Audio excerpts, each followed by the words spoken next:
El Poder Ejecutivo ha presentado al Congreso de la República el proyecto de ley de reforma magisterial. Lo ha hecho con fecha 7 de agosto. El hecho de que el proyecto haya ingresado al Congreso abre un debate nacional sobre su propuesta. Los profesores deben aprovechar esta oportunidad para alcanzar sus planteamientos orientados a mejorarlo. Por eso el objetivo de esta sesión es explicar a los profesores de la manera más detallada posible el contenido de su texto. Esperamos que ello contribuya a que conozcan la propuesta en su integridad y al mismo tiempo les permita alcanzar esas propuestas de mejora que ojalá se plasmen en la ley que apruebe el Congreso finalmente.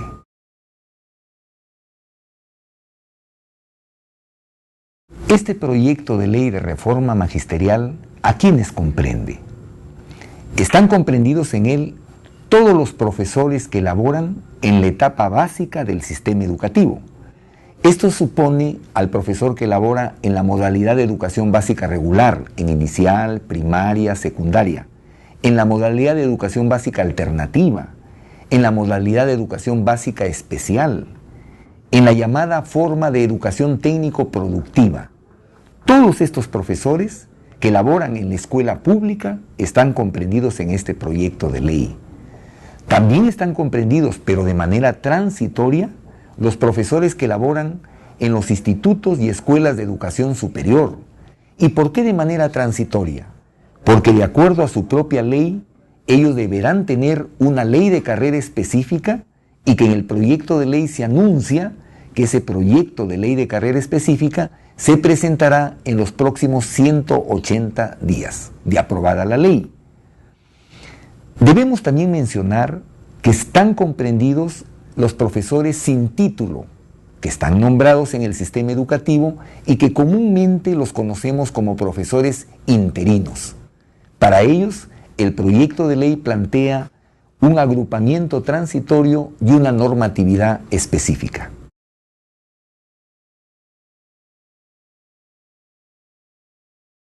Esta nueva ley de reforma magisterial plantea una nueva estructura de la carrera magisterial. Sus componentes. ¿Cuáles son sus componentes? Por un lado, los niveles magisteriales y por otro lado, las áreas donde el profesor puede desempeñar su tarea cotidiana. En términos de niveles, los profesores tendrán en esta carrera no 5 niveles magisteriales como es actualmente, sino 8 niveles magisteriales. ¿Por qué 8 niveles magisteriales? Porque la idea es que el profesor, mientras esté laborando en su vida laboral activa, tenga la posibilidad de ascender hasta los más altos niveles posibles y por lo tanto ser compensado remunerativamente como merece un profesor. Por eso se plantean 8 niveles que le permitirán al profesor, en un término de 30 años de vida laboral activa, ganar más del doble de su remuneración, 2.60 veces lo que representa el primer nivel. Cada profesor que ascienda de nivel, logre su ascenso, automáticamente con su ascenso viene el incremento de remuneraciones que corresponde a un profesor que se esfuerza, que se prepara para ascender. Por lo tanto, esos 8 niveles de la carrera permiten ese movimiento vertical de los profesores que quieren hacer carrera como profesores del Perú. Pero viene la segunda pregunta. Si esos son los niveles, ¿en qué áreas me puedo desempeñar como profesor? Yo soy un profesor, ¿qué posibilidades me abre el Estado para trabajar? La más conocida es nuestra labor en el aula, como profesores de asignatura, como profesores de un determinado grado de estudios en primaria. Esa posibilidad se sigue manteniendo y será mejor pagada. También se mantiene esa área que me permitía ser un cuadro directivo de mi institución educativa. Yo podía ser y puedo ser director de centro educativo, subdirector de centro educativo. Es el área que le conocemos como el área de gestión institucional. En esta área hay una innovación importante. Hoy día podrá un profesor de carrera, por concurso, ser el director de la UGEL, O sea, para ser director de UGEL, yo debo ser de la carrera y debo postular para que nuestros mejores docentes dirijan las diferentes UGELes de nuestro país. Inclusive hay otros cargos importantes administrativos en UGEL. El director de gestión pedagógica, por ejemplo, el especialista en educación. A esos cargos deben llegar los profesores más calificados, los profesores de los cuales nos sintamos orgullosos y confiemos en su capacidad profesional. En esta área de gestión institucional, entonces, se aperturan más cargos, más posibilidades. Pero hay otras áreas que este proyecto de ley crea y que yo creo que van a ser bien recibidos por los maestros. Nos referimos a un área que ahora se llama área de formación docente.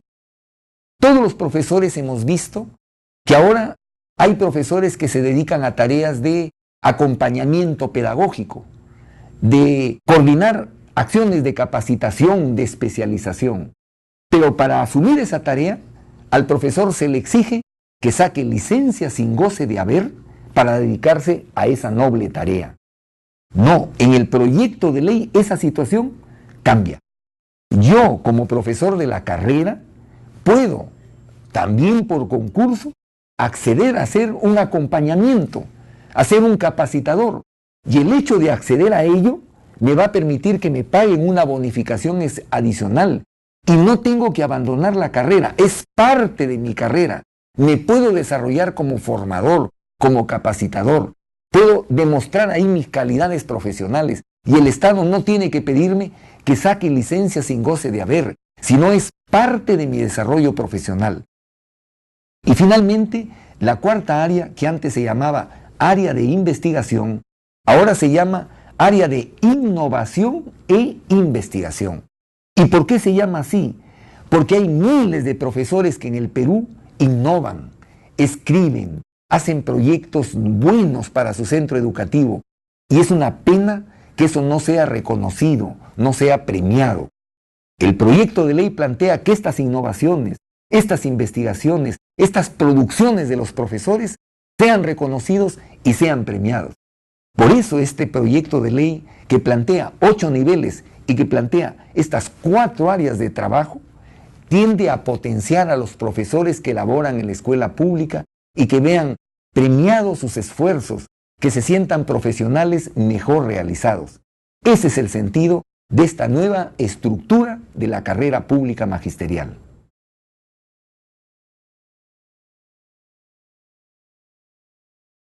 En este proyecto de ley de reforma magisterial se establecen evaluaciones de los profesores. ¿Cuántos tipos de evaluaciones se están previendo? Evaluación para ingresar a la carrera pública magisterial. Ese se llama la evaluación de ingreso a la carrera pública magisterial. Se concursará para acceder a ella. Habrá evaluación para acceder a los cargos que hemos mencionado en las diferentes áreas de desempeño laboral del profesor. Si yo quiero ocupar un cargo de director de UGEL, de director de gestión pedagógica, de especialista, de director de centro educativo, de subdirector de centro educativo, del área de formación, en cualquier caso, para acceder a esos cargos, hay que concursar. También habrá evaluación para ascender. Yo quiero pasar de un nivel menor a un nivel mayor. Para ello, debo concursar. Entonces habrán concursos de ascenso que este proyecto de ley prevé realizar cada 3 años. Quiere decir que el Estado organizará a nivel nacional concursos de ascenso que alcancen todo el territorio de la República. Y finalmente hay una evaluación llamada evaluación del desempeño laboral. Esta evaluación del desempeño laboral es la única evaluación obligatoria. Todos los profesores del Perú, cada 3 años, se les hará esta evaluación de su desempeño laboral. ¿Pero qué supone una evaluación de desempeño laboral? ¿Qué es ello? Esta evaluación quiere centrarse fundamentalmente en 3 aspectos. El aspecto más importante, y por lo menos que tendrá un mayor puntaje, es qué hace el profesor en su aula frente a sus alumnos, su tarea cotidiana frente a los niños o jóvenes que atiende. Esta evaluación en su trabajo pedagógico cotidiano tiene un peso importante en la llamada evaluación de desempeño. Pero además de evaluar ello, se evalúan dos aspectos más. Uno es su conocimiento de la teoría pedagógica, su conocimiento de las materias que enseña, del grado de estudios que enseña, su dominio en ello. Sabemos que los profesores conocen las materias que enseñan. Muchos se esfuerzan por dominarla de la mejor manera. Ello será valorado y lógicamente evaluado. Y el tercer aspecto que será considerado es todo el esfuerzo que ha hecho el profesor por formarse. ¿Cuántos profesores estudian? Con su poca remuneración que ganan, ¿cuántos profesores acceden a cursos de segunda especialidad, de especialización, de maestría, de doctorado? Van a diferentes eventos tratando de actualizarse. Ese aspecto es parte de su desempeño y por lo tanto tiene que ser evaluado y valorado. Por lo tanto, esta evaluación de desempeño, que es la única evaluación obligatoria, comprende estos tres aspectos. ¿Cada qué tiempo se hará esta evaluación de desempeño? Cada 3 años. Cada 3 años, obligatoriamente, todos los profesores del Perú se someterán a esta evaluación de desempeño. Ahora, hay una observación de los profesores expresada en diferentes foros. Dicen, esta evaluación de desempeño va a generar que me puedan despedir del trabajo. Pero expliquemos cuál es la mecánica de esta evaluación de desempeño. El proyecto de ley establece lo siguiente. Si a mí me evalúan en esta evaluación de desempeño con los 3 criterios señalados, y en el hipotético caso que yo desapruebe, dice el proyecto de ley, el Ministerio de Educación capacitará a este profesor para que en el término máximo de 1 año pueda superar esas deficiencias y pueda ser evaluado nuevamente. Se supone que con esa capacitación a lo largo de ese año, el profesor debe superar las limitaciones que tenía. Pero pongámonos en el caso que no lo supera. Por lo tanto, por segunda vez desaprueba la evaluación de desempeño. Entonces, el Estado se compromete, según este proyecto de ley, a brindarle un segundo año de capacitación, de preparación, para que supere sus deficiencias. Y nuevamente, en el término máximo de 1 año, le hace una evaluación. Solo en el caso que en esta segunda oportunidad el profesor no apruebe la evaluación del desempeño, es que el profesor es cesado en el servicio público docente. Pero conociendo a los profesores del Perú, dando todas estas posibilidades, difícilmente un profesor dedicado a su trabajo pedagógico, dedicado a los niños, capacitado, informado, difícilmente desaprobará esta evaluación de desempeño. Tenemos la certeza que la inmensa mayoría de los profesores, por no decir todos, superarán exitosamente cada 3 años esta evaluación. Y esta evaluación tiene una enorme ventaja para nosotros los profesores. Nos exigirá siempre estar al día en los conocimientos, superarnos día a día, porque en la medida que superemos esta evaluación de desempeño, se nos abren varias posibilidades. Y la primera, ascender de nivel magisterial. La segunda, acceder a cargos de mayor responsabilidad, cosa que todos los profesores siempre hemos deseado.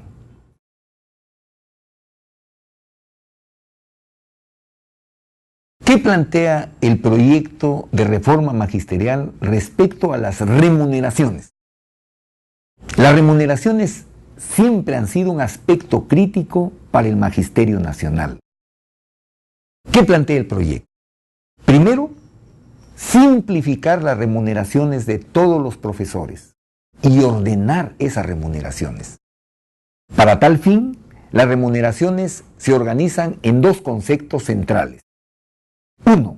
La llamada remuneración íntegra mensual, popularmente reconocida como la RIM. Esta remuneración íntegra mensual va a representar la principal remuneración de todos los profesores del Perú. Se paga una RIM en todos los niveles magisteriales. Se paga una RIM diferenciada según la jornada de trabajo. Ejemplo, si soy profesor de inicial, de primaria, o de especial, yo recibiré una asignación, una RIN que corresponde a una jornada de 30 horas pedagógicas. Si soy un profesor de secundaria, mi RIN será una RIN de 24 horas pedagógicas. Si soy un personal jerárquico o directivo, mi RIN será de 40 horas pedagógicas. Por lo tanto, todos los profesores en los diferentes niveles magisteriales y en las diferentes jornadas de trabajo tendrán su RIN, su remuneración íntegra mensual. Esta remuneración debe ser fuerte porque ahí le estamos pagando a cada profesor el preparar clase, el desarrollar sus clases, el evaluar sus clases, en coordinar con los padres de familia, en hacer sus actividades extracurriculares. Todo ello tenemos que valorarlo y colocar ese monto en el RIN. Pero junto con la RIN también vienen las llamadas asignaciones. O sea, que son pagos además de la RIN. ¿Quiénes percibirían esas asignaciones? Esas asignaciones las pueden percibir muchos profesores y para ello el proyecto de ley establece 3 situaciones posibles. 3 situaciones posibles para recibir estas asignaciones. Primera situación, el ocupar cargos. Si usted ocupa un cargo, como los ejemplos que hemos dado de director de UGEL, de director de centro educativo, de personal jerárquico y otros, por ese cargo usted recibirá un monto como asignación adicional a su RIN. Podría haber otra situación. Yo soy un profesor que laboro en zonas rurales o en zonas de frontera.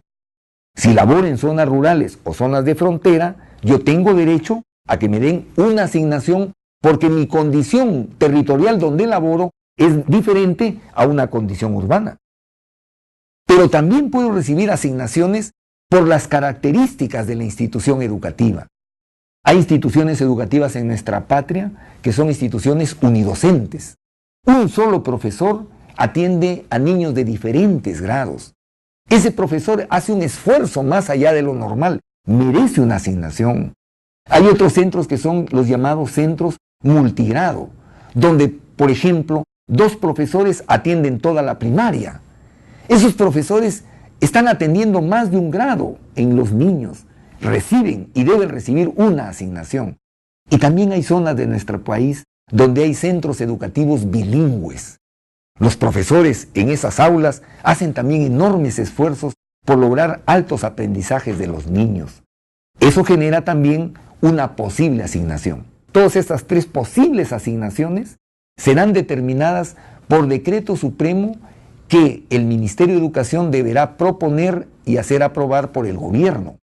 Estas asignaciones se van a pagar, las asignaciones, las nuevas, desde el 1 de enero del 2014. Las nuevas asignaciones. Pero la nueva RIN, la remuneración íntegra mensual, esa se pagará desde el momento que se apruebe la ley. Se prevé que este año se aprobará la ley, por lo tanto, este año todos los profesores del Perú tendrán una nueva RIN. Y el proyecto garantiza que no habrá un solo profesor que al aplicarse la nueva RIN no tenga aumento. Más, en el proyecto ya se señala para preservar el mínimo que ese incremento de remuneraciones mínimamente será de 100 soles hacia arriba. Cuando se apruebe la ley, se publicará el decreto supremo estableciendo la RIN, que significa para todos los profesores un incremento de remuneraciones. Y repetimos, en el 1 de enero del 2014 se aplicarán las nuevas asignaciones. Es posible entonces que un profesor se pregunte, apenas se apruebe la ley, ¿qué es lo que yo voy a recibir como remuneración en mi talón de pago? Le podemos responder, recibirás una nueva RIN con aumento.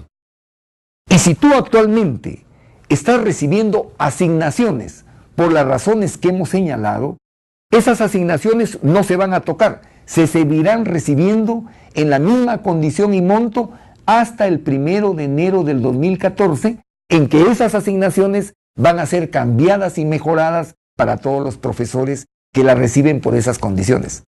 Quiere decir que el 2014, el 1 de enero, no solo tendremos nueva RIN, tendremos nueva RIN y nuevas asignaciones para todos los profesores del Perú.